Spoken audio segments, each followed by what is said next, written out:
নমস্কার। আগামীকাল কলকাতা শহরে পুলিশ রিক্রুটমেন্ট বোর্ডে দ্রুত নিয়োগের দাবিতে কলকাতা শহরে বড় মিছিল হবে।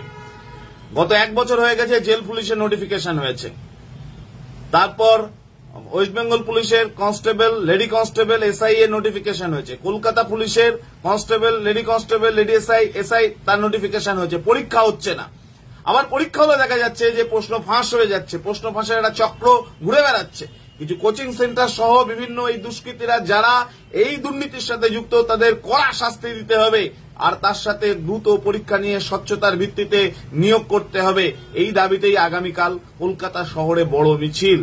আমাদের আবেদন, চাকরি প্রার্থী মঞ্চের পক্ষ থেকে যে মিছিল কলকাতায় কালকে সংগঠিত হবে, সেই মিছিলে সমস্ত চাকরি প্রার্থীরা যারা ফর্ম ফিল আপ করেছেন, যারা মনে করছেন স্বচ্ছভাবে নিয়োগের প্রয়োজন, যারা নিয়োগ চায়, তাদের এই মিছিল সকলকে আসার জন্য অনুরোধ করব। দুটো দাবি: দ্রুত স্বচ্ছ নিয়োগ, প্রশ্ন ফাঁস চক্রান্ত মুক্ত করো, দোষীদের শাস্তি দাও। তার দাবিতেই আগামীকাল কলকাতায় মিছিল। সেই মিছিলেই সকলকে একসাথে পা মেলাবে। বেলা 11টায় শিয়ালদায় দেখা হচ্ছে। ধন্যবাদ।